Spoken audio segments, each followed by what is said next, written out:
Are you getting brand new plants but are afraid of keeping them alive? You're in good company. Check out the 5 things I put into practice when setting up this aquarium with brand new beginner-only plants. Hi, I'm Irene with Girl Talks Fish, here with practical tips on nanofish and planted aquariums. And last year, I used this 20-gallon aquarium to set up the Shy Guys jungle tank, which was mostly stem plants that unfortunately, over the course of several months, ended up melting away. And I tried everything. I got a new light, purchased all sorts of fertilizers, even got test kits for plant-specific nutrients.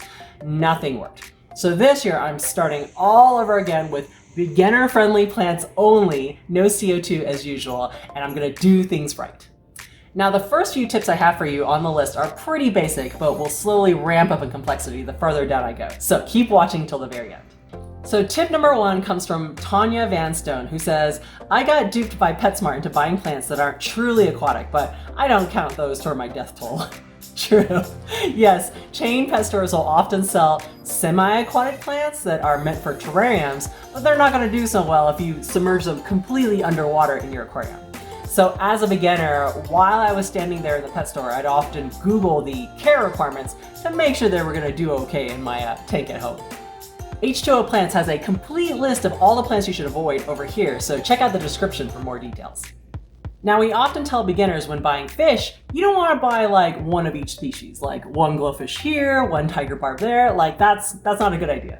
But in the plant world, that's exactly what you want to do. So tip number 2 is buy one of each plant and see what survives. Because honestly, some plants are going to do better, some are going to do worse, depending on what your natural tap water conditions are and the way you keep your aquariums. So thanks to Richard Pertelli for that amazing tip.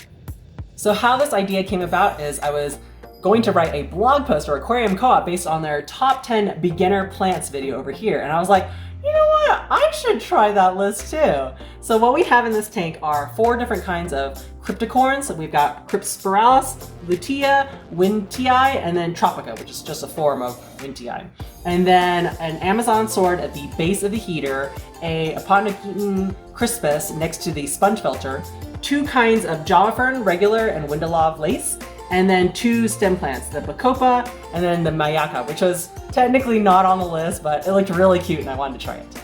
The Christmas moss, which I got instead of Java moss, and Saswasser tang I put in the breeding tank since it's great for fry. And then I didn't get the Marimo moss ball because I don't like the algae filaments that come off of it, as well as the dwarf Sagittaria because I'm not sure if I want a carpeting plant in this yet. Finally, there were no floating plants on that list to block out the light or outcompete the plants below for nutrients. So let's give that a try. Tip number 3 is something I learned from Dennis Wong's amazing video about algae control in aquariums. And he basically said the best defense against algae is having a large, healthy, and aggressively growing mass of plants in your aquarium. So tip number 3 is buy as many plants as you can from the start. Unfortunately, unless you have a really nice friend or a local hobbyist that is willing to sell them to you on the cheap, it can run pretty expensive. So this was all I was able to afford. I'm really hoping that they start to fill in as quickly as possible, much like this giant massive Java fern that I got from Greg Sage from selectaquatics.com. Thank you, Greg. Tip number 4 is on how to acclimate your plants. What? So there are several tricks to this one. For example, when it comes to cryptocorns, they're notorious for melting off all their leaves as soon as they hit any new aquarium, even if it's one of your own. So I saw this tip from Yuri's the Aquascaper saying how he cuts off all the leaves of his brand new cryptocorns, as well as maybe sometimes the roots, to really encourage the plant to invest all of its energy into growing new leaves and roots instead of saving the melted ones. So I kind of tried it. I trimmed off and beheaded the Cryptospiralis and the Tropica versus I kind of left the Wintii and the Lutea alone. And what do you know? He was totally right. There's tons of new growth in the Spiralis and Tropica. So I am definitely a brand new convert, full believer in this style of acclimating cryptocorns.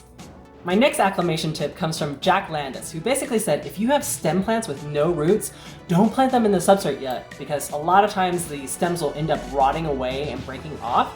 Instead, you want to float those stem plants at the top of your tank where they have tons of access to lights and CO2, and they'll start growing roots right away. Once they have a healthy amount of roots, then go ahead and plant them and you'll have a much higher rate of success. Finally, if you don't want hitchhikers on your plants, you can watch my previous video over here on plant tips, Or you can set up a 5-gallon quarantine tank for your plant. Yes, for your plant. Put a good light on it, give it good fertilizers, and then go ahead and pop in a little pea pluffer, some assassin snails in there to get rid of your pus snails. Also, it's a great way to get rid of duckweed while you're at it. Tip number 5 is to basically start trying to balance your aquarium as soon as possible. So what I mean by that is, in previous videos, I mentioned that when you first plant your plants, don't add a lot of light, don't add any fertilizer, because the plants are still in shock, getting used to everything, and the algae is going to take advantage of that. So what I did instead is, week 1, you'll notice I did switch out the substrate from sand to EcoComplete, because I thought, well, maybe it was compacting and the particle size was causing my stem plants to not do so well. Then I did put root tabs into the substrate, and basically the nutrients that leaked from the EcoComplete was about 5 to 10 ppm in nitrates, and that wasn't caused by melting leaves since I had trimmed all the cryptocorum previously. The lighting, I'm using a Fluval 3.0 at about 50% intensity for 6 hours a day, which is necessary because this is a fairly tall aquarium and I need that intensity to reach the bottom of the substrate.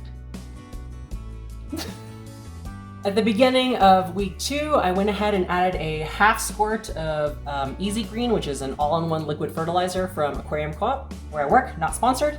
And then I increased the lighting from 6 hours to 7 hours, but still at 50% intensity. I saw a ton of new growth in the cryptocorynes, sorry I've been saying it wrong the whole time, that I had beheaded, as well as the 2 stem plants in the back, super exciting. I did also see a little bit of brown algae growth, which is really common in newly planted aquariums, but between me and the 3 types of algae eaters I have in here, we have it under control. By the beginning of week 3, I saw the nitrates jump up to a little over 20 ppm, so I went ahead and did a 33% water change, and then this time I'm gonna add 1 full pump of Easy Green fertilizer and then increase the lighting from 50 to 65% intensity, still 7 hours total per day of light. So taking it slow and easy. If you want to take your planted tanks to the next level, make sure to check out the other videos I have in this same series. And then subscribe if you want to keep up with how this tank does and what I end up doing to balance the light and the nutrients. Take time to enjoy your aquariums, and I'll see you in the next video.